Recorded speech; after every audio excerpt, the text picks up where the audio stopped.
آیت نمبر ہے 78۔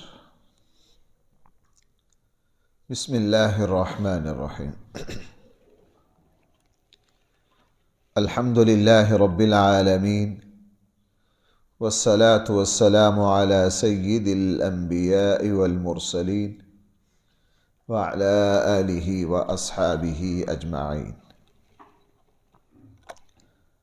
اما بعد فاعوذ باللہ من الشیطان الرجیم، بسم اللہ الرحمن الرحیم۔ اقم الصلاة لدلوک الشمس الى غسق اللیل وقرآن الفجر ان قرآن الفجر كان مشهودا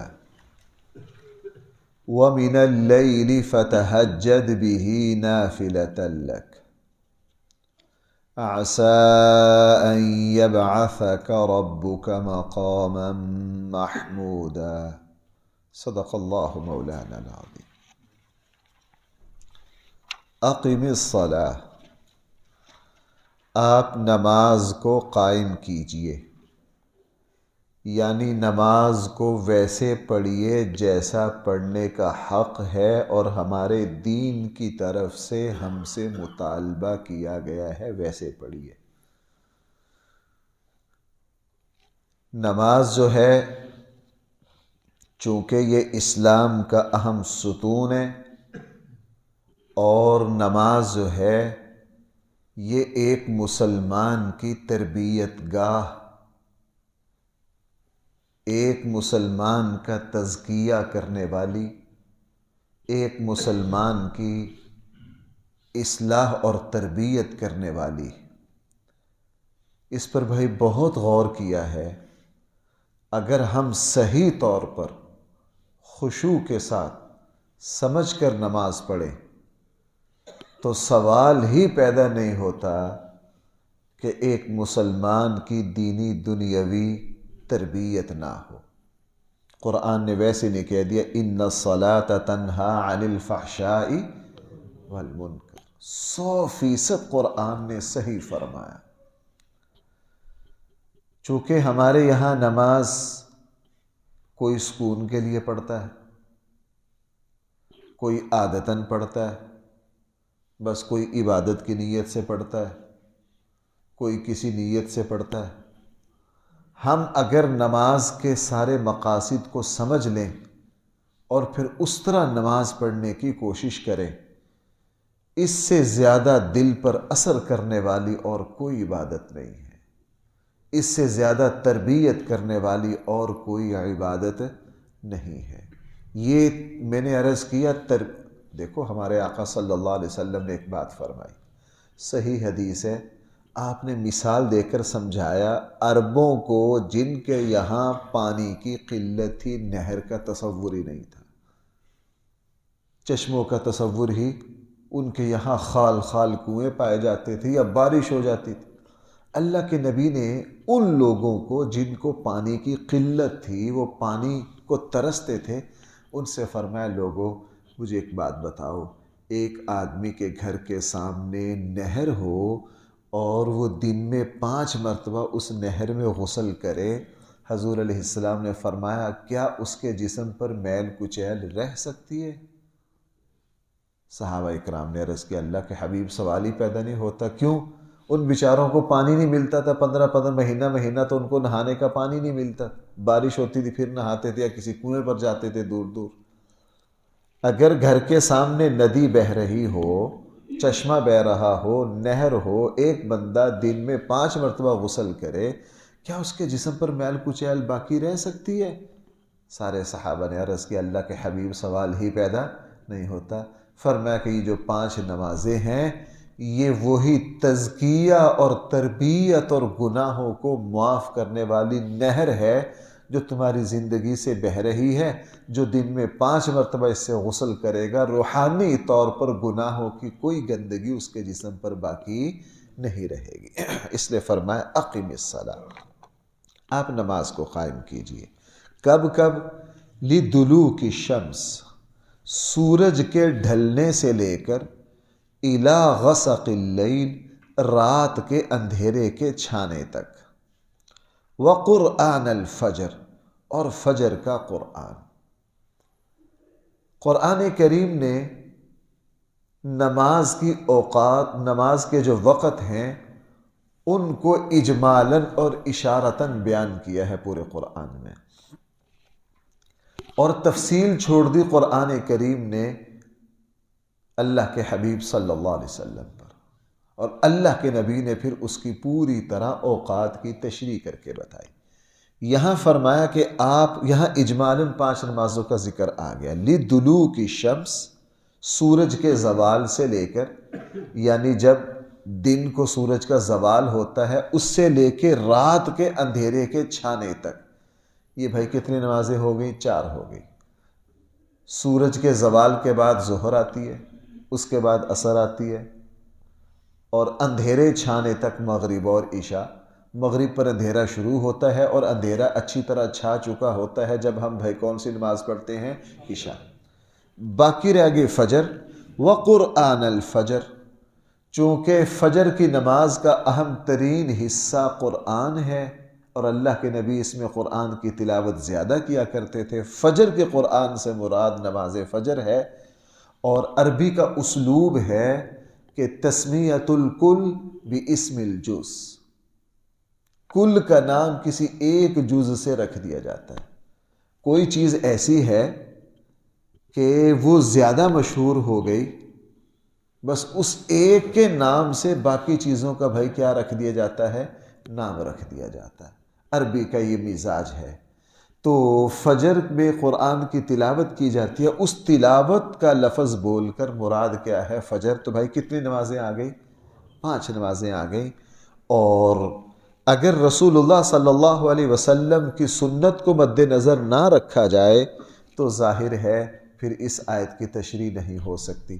ہمارے یہاں منکرین حدیث ہمارے پوری دنیا میں پائے جاتے رہے ہیں 1400 سالوں میں، اور ہمارے خطے میں بھی بہت سارے پائے جاتے ہیں، اور پیچھے بھی بڑے بڑے سرغنے ہوئے ہیں۔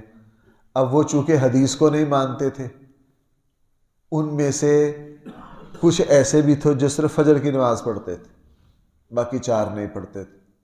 کچھ ایسے ہیں جو 2 پڑھتے ہیں، باقیوں کو نہیں مانتے۔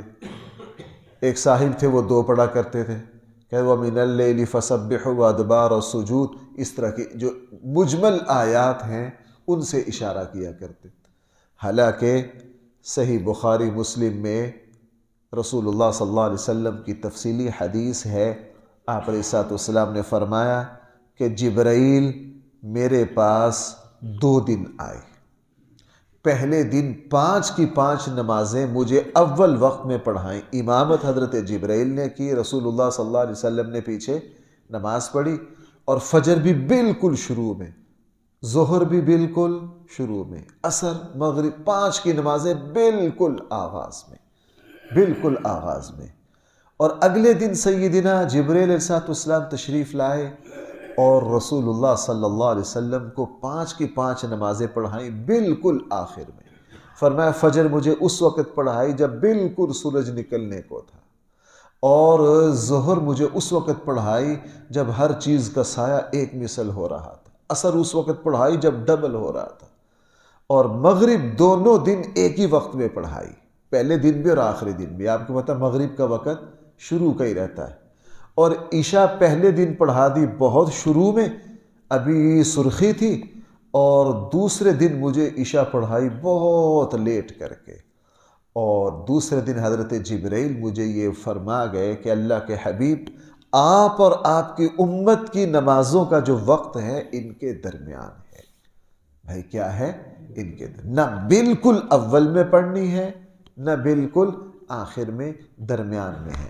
اب جیسے ہم نے فجر پڑھی ہے، ہم فجر درمیان میں رکھتے ہیں تاکہ جس وقت ہم فجر شروع کریں اس وقت اندھیرا ہو، اور جب سلام پھیریں تو اس وقت باہر کچھ نہ کچھ اجالا ہو چکا ہو۔ ظہر ہمارے یہاں تقریباً پورے ملک میں، پوری دنیا میں درمیان میں پڑھی جاتی ہے، یہی معاملہ عصر کا ہے۔ مغرب چونکہ رسول اللہ صلی اللہ علیہ وسلم کو حضرت جبرائیل نے دونوں دن شروع میں پڑھائی، آپ کو پتہ ہے گرمی ہو یا سردی ہو بھائی مغرب کا کیا ہے، اور عشاء جو ہے اس کو بھی ہم درمیان میں رکھتے ہیں۔ اب اگر نبی کریم صلی اللہ علیہ وسلم کی سنت کو مد نظر نہ رکھا جائے تو قرآن کے آیات کی تشریح ممکن نہیں ہے۔ اس لیے قرآن کی اصل تشریح، بنیادی تشریح وہ ہے جو ہمارے آقا صلی اللہ علیہ وسلم اپنے عمل سے فرماتے ہیں، اپنے ارشادات سے فرماتے ہیں۔ آگے فرمائے ان قرآن الفجر، یقیناً فجر کا قرآن، کان مشہودا، وہ حاضری کا وقت ہے۔ نماز فجر کو قرآن سے کیوں تعبیر کیا؟ اس کی ایک وجہ تو یہ ہے کہ تسمیۃ الکل باسم الجز۔ اب بھائی سورہ بقرہ کو ہم کیا کہتے ہیں؟ کیوں کہتے ہیں؟ اندر گائے کا ایک واقعہ ہے بھائی، وہ تو صرف آدھے رکوع میں، لیکن وہ چھوٹے سے حصے کو لے کے پوری سورہ بقرہ کا نام۔ اب دیکھو اس سورت کا نام بنی اسرائیل ہے، اس کے شروع میں ذکر آیا ایک جگہ، وہ ایک جگہ کے نام کو لے کے پوری سورت کا نام کیا رکھ دیا؟ ہاں، بنی اسرائیل۔ تو عربی کا اسلوب ہے، چونکہ فجر کی نماز میں سب سے اہم ترین حصہ قرآن کی تلاوت ہے۔ ہمارے آقا صلی اللہ علیہ وسلم نماز فجر میں تلاوت لمبی فرمایا کرتے تھے۔ اللہ کے نبی عام روٹین میں 40 سے لے کر 100 آیتیں پڑھا کرتے تھے۔ بھائی کتنی آیتیں؟ مثلا آج میں نے فجر میں پڑھی ہیں، وہ کتنی آیتیں بنتی ہیں؟ وہ تو شاید 20-22 آیتیں بنتی۔ اگر ہم سنت کے مطابق فجر پڑھے نا تو کم سے کم 100 آیتیں اللہ کے نبی، اس سے زیادہ بھی اللہ کے نبی نے بڑی بڑی لمبی بھی پڑھی۔ سورۃ الشعراء بھائی آدھے پارے کی ہے۔ رسول اللہ صلی اللہ علیہ وسلم نے فجر کی نماز میں سورۃ الشعراء پڑھی۔ اللہ کے نبی جو ہیں وہ فجر کی قرات لمبی کیا کرتے تھے۔ کیوں؟ 2-3 وجہ سے۔ کانا مشہودا، ایک تو فجر کی نماز کا جو وقت ہے بھائی یہ حاضری کا وقت ہے۔ کیا مطلب؟ انسان سو کر اٹھتا ہے، تازہ ہوتا ہے، اور یہاں وہ مسلمان مراد ہے جو رات کو جلدی سوئیں۔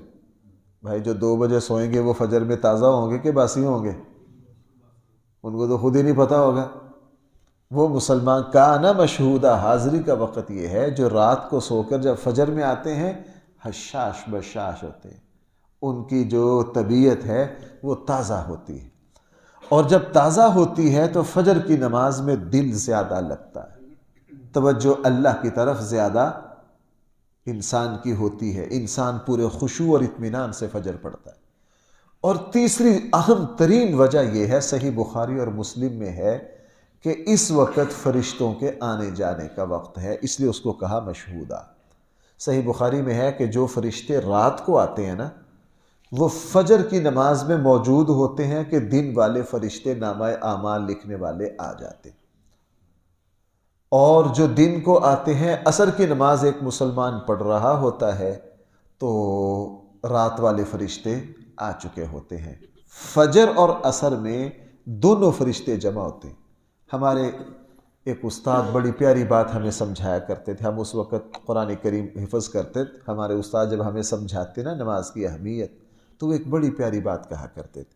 وہ کہا کرتے تھے دیکھو اگر تم فجر اور عصر جماعت سے پڑھو گے تو اس وقت فجر میں رات والے فرشتے اپنی رات کی فعل مکمل کر کے جا رہے، اور آپ کیا کر رہے ہو؟ فجر کی نماز پڑھ رہے ہو۔ وہ آپ کا آخری عمل کیا لکھ رہے ہیں؟ نماز فجر۔ اور فرمایا کہ جو دن والے آئے ہیں وہ فجر سے شروع کر رہے ہیں، انہوں نے آپ کا پہلا عمل کیا لکھا؟ فجر۔ اب ڈیوٹی تبدیل ہونی ہے عصر میں۔ عصر میں جو دن والے جانے لگے ہیں وہ آپ کا عمل آخری کیا لکھ کر گئے ہیں؟ عصر۔ اور رات والے آ گئے ہیں، انہوں نے اپنی فائل کا آغاز کہاں سے کیا ہے؟ عصر سے۔ کہنے کہ جس مسلمان کی فائل دن رات کا روز نامچہ جو ہے وہ فجر اور عصر سے عبادت سے شروع ہوتا ہے، جس کا روز نامچہ ساری زندگی کا اسی طرح ہے، تو وہ فرمایا کرتے تھے اللہ کی رحمت سے امید ہے کہ جب ہمارا روز نامچے کا آغاز اور انتہا نیکی اور عبادت پر ہو رہا ہے انشاءاللہ بیچ کی اونچ نیچ کو اللہ تعالیٰ ویسے ہی معاف کر دیں۔ اس لیے فرمایا کانا مشہودہ، یہ جو فجر کا وقت ہے بھائی یہ کیا ہے؟ یہ حاضری کا وقت ہے، فرشتوں کے آنے جانے کا وقت ہے۔ اس وقت طبیعت جو ہے وہ اللہ تعالیٰ کی طرف زیادہ مائل ہوتی ہے، زیادہ پرسکون انسان ہوتا ہے فجر کی نماز میں. اسی لیے رسول اللہ صلی اللہ علیہ وسلم لمبی تلاوت کیا کرتے، قرات زیادہ فرمایا کرتے. فرمایا کہ ان قرآن الفجر کان مشہودا.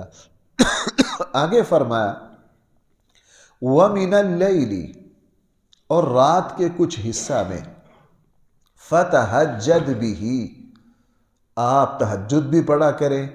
نافلۃ لک، یہ آپ کے لیے ایک اضافہ ہے. نافلہ اضافی چیز کو کہتے ہیں، ایک زائد چیز ہے. عَسَىٰ أَن يَبْعَثَكَ، ان قریب، ان یبعثک، یہ کہ آپ کے رب آپ کو فائز کر دیں مقام محمودہ، مقام محمود پر. 5 نمازوں کا ذکر پہلے آ گیا اور اس کے بعد بھائی کس کا ذکر ہے؟ تہجد کا ذکر. فرض نمازوں کے بعد سب سے افضل ترین جو نماز ہے بھائی وہ کون سی ہے؟ وہ تہجد کی نماز ہے. یہ بڑی حیران کن بات ہے، نماز تہجد کے فضائل خود قرآن نے بیان کی. عام نمازوں کے فضائل چھوڑ دیے رسول اللہ صلی اللہ علیہ وسلم پر، اور ہمارے آقا نے ان کو احادیث میں بیان کیا. لیکن نماز تہجد کی فضیلت بھائی خود قرآن یہاں فرمایا، یہ بات فرمائی. اور سورہ سجدہ میں پتہ کیا فرمایا؟ اللہ تعالیٰ کے خاص بندے وہ ہیں تتجافى جنوبهم عن المضاجع يدعون ربهم خوفا وطمعا. اللہ کے خاص بندے وہ ہیں جو تتجافى جنوبهم عن المضاجع، ان کے جسم، ان کے پہلو اپنے بستروں سے الگ ہو جاتے ہیں. سردی میں اس وقت اٹھنا بہت مشکل ہے، اور گرمی میں راتیں چھوٹی ہوتی ہیں، بہت مشکل ہے. يدعون ربهم خوفا وطمعا، اور وہ امید سے اور خوف سے صبح کو اٹھ کے بھائی کس کو پکارتے ہیں؟ اپنے اللہ کو پکارتے ہیں. اور سورہ زاریات میں تو بہت ہی اہم بات فرمائی، فرمائے ان المتقین فی جنات وعیون، پرہیزگار لوگ باغات اور چشموں میں زندگی گزاریں گے. آخذین ما آتاہم ربہم، اپنے رب سے ملنے والے انعامات کو وصول کر رہے ہوں گے. انہم کانوا قبل ذلک محسنین، اس لیے کہ وہ دنیا میں اچھائی کرنے والے تھے. ان کی خوبی کیا تھی؟ یہ اللہ کن کو بطور خاص انعام دیں گے؟ آگے قرآن کریم نے ارشاد فرمایا کانوا قبل ذلک، آگے قرآن کریم نے فرمایا کانوا قلیلا من اللیل ما یہجعون، یہ وہ لوگ تھے جو رات کو کم سوتے تھے اور اللہ کی عبادت میں زیادہ.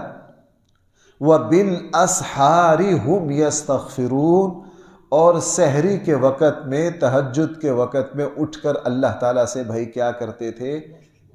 بخشش اور استغفار. اس لیے صحیح حدیث ہے، ہمارے آقا صلی اللہ علیہ وسلم نے فرمایا کہ جو تہجد کے وقت اللہ تعالیٰ مسلمان کی دعاؤں کو قبول کرتے. تہجد کے وقت تو بطور خاص اللہ تعالیٰ ہر مسلمان کی دعا کو بھائی کیا کرتے ہیں. اس لیے ہمارے آقا صلی اللہ علیہ وسلم اتنے اہتمام سے تہجد پڑھتے تھے کہ بعض علماء کو یہ رائے اختیار کرنی پڑی حضور کے مسلسل عمل کو دیکھ کر کہ شاید تہجد کی نماز نبی کریم صلی اللہ علیہ وسلم پر فرض تھی. شاید رسول اللہ فرض تو نہیں تھی، نافلۃ لک، یہ اضافہ قرآن نے بتا دیا. لیکن اللہ کے نبی صلی اللہ علیہ وسلم کی تہجد کی نماز کبھی بھی بہت اہتمام سے پڑھتے. بلکہ ایک مرتبہ ایک صحابی جو تھے، غالباً شاید حضرت عبداللہ ابن عمر یا کوئی دوسرے صحابی تھے، نام اب ذہن میں نہیں ہے، وہ ان کا ذکر آیا رسول اللہ صلی اللہ علیہ وسلم کے سامنے. اللہ کے نبی نے فرمایا بندہ بہت اچھا ہے. کیا فرمایا؟ بندہ بہت اچھا ہے لیکن کاش وہ تہجد کی نماز پڑھا کرے.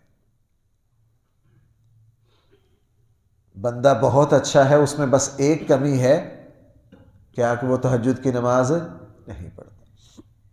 اللہ کے نبی نے یہ فرمایا. اور حضرت ام سلمہ رضی اللہ عنہ فرماتی ہیں کہ رسول اکرم صلی اللہ علیہ وسلم تہجد کی نماز کبھی بھی نہیں چھوڑتے تھے. ہاں ایسا ہوتا آخری عمر میں کبھی طبیعت ناساز ہوتی، تھکے ہوئے ہوتے تو نماز تہجد کی بعض رکعتیں بیٹھ کر پڑھ لیتے، لیکن اللہ کے نبی چھوڑتے نہ، اللہ کے نبی۔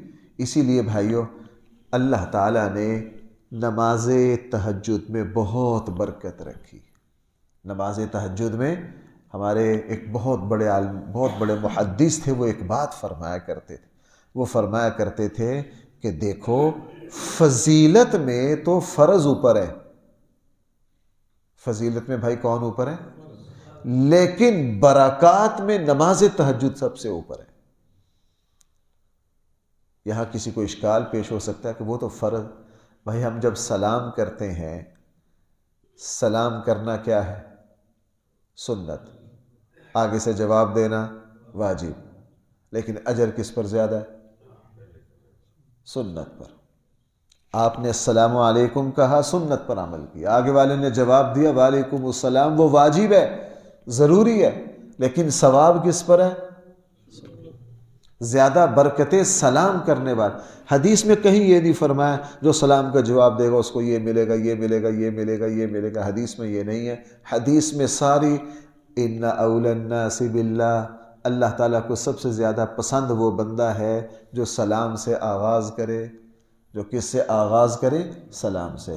تو اللہ تعالیٰ نے نماز تہجد میں یہ برکت رکھی ہے کہ اس سے انسان کا دل نرم ہوتا ہے، انسان کا اللہ کی طرف رجوع بڑھتا ہے، انسان میں اللہ اس کی وجہ سے تواضع پیدا کرتے ہیں، اس وقت دعائیں قبول ہوتی، اس وقت اللہ کی رحمت خاصہ اترتی ہے، اللہ تعالیٰ اس وقت توبہ استغفار معافی معذرت کو قبول کرتے ہیں۔ اسی لیے صحابہ اکرام کی صورتحال یہ تھی کہ ہوتے حالت جنگ میں، لیکن جنگ میں بھی اپنے خیموں میں وہ نماز تہجد کا کیا کرتے؟ اہتمام کرتے۔ بلکہ علامہ ابن خلدون نے شاید لکھا ہے کہ رسول اللہ صلی اللہ علیہ وسلم کے زمانے میں تو اس کا تصور ہی نہیں تھا کہ کوئی نماز تہجد چھوڑ دے، اس لیے وہاں اذان دی جاتی تھی۔ وہاں کیا دی جاتی تھی؟ ہمارے یہاں میں کچھ لوگوں کو سنتا ہوں وہ بضد ہیں، ان میں عقل ہوتی نہیں کہ حدیث کو سمجھنا کیسے ہے، تہجد کی اذان دیتے ہیں۔ حضور کے زمانے میں تہجد کی اذان ہوتی تھی، آج بھی ہوگی، لیکن وہاں جہاں بھائی کیا ہو سارے، ہاں ویسے اسلام میں صرف 5 اذانیں، ہمارے یہاں یہ جو تہجد کی اذانیں دے رہے ہوتے ہیں غلط دے رہے ہوتے ہیں۔ سعودیہ میں بھی کہتے جی حرمین میں ہوتی ہے، ایک صاحب یہاں بڑے ضد، وہ کہتے وہ بڑے سالوں سے تہجد کی اذان، ایک دوست میرے پاس لے آئے، کہنے لگا حرمین میں ہوتی ہے۔ میں کہا یار حرمین میں تو اور بھی بہت کچھ ہوتا ہے، وہ بھی کر لیا کرو، وہ بھی کر لیا کرو۔ میں نے کہا آپ فلاں کس کے مرید ہو؟ فلاں پیر کے۔ کون سی گدی ہے؟ فلاں۔ میں کہا حرمین کے یہاں تو آپ مشرک ہو، اس کو بھی مان لو۔ اب خاموش۔ اب جناب سعودیہ میں بھی صرف حرمین میں ہوتی ہے، باقی مساجد میں خود مان گئے کہ جی باقی میرا تو اس طرف توجہ نہیں گئی، وہاں صرف حرمین میں ہوتی ہے، باقی مساجد میں کیوں؟ چونکہ مسجد نبوی اور حرمین میں جتنے لوگ موجود ہیں وہ آئے کس کے لیے؟ وہ تو عبادت کے لیے آئے، ان کے لیے ہے، ان کی باقی مسجدوں میں تہجد کی اذانیں نہیں ہیں۔ مثلا اگر یہاں سارے لوگ رات کو عبادت کے لیے موجود ہوں مسجد میں اور تہجد کا وقت آ جائے تو بالکل ہم اذان دیں گے، چونکہ سارے موجود ہیں اپنی اپنی عبادات میں لگے ہوئے ہیں، تو یہ اعلان ہوگا کہ بھائی تہجد کا افضل وقت کیا ہو گیا ہے؟ شروع ہو گیا ہے، تہجد پڑھ لیجئے۔ اس لیے بہرحال یہ بھی سلسلہ کلام چل رہا ہے، اس آیت سے انشاءاللہ کل دوبارہ چلیں گے۔ اللہ تعالی ہم سب کو صحیح فہم عطا فرمائے۔ الحمدللہ رب العالمین، والصلاة والسلام على سید الانبیاء والمرسلین وعلى آلہ واصحابہ اجمعین۔ ربنا آتنا فی الدنیا حسنہ وفی الآخرة حسنہ وقنا عذاب النار۔ صلی اللہ تعالی علی خیر خلقہ سیدنا و مولانا محمد وآلہ واصحابہ اجمعین۔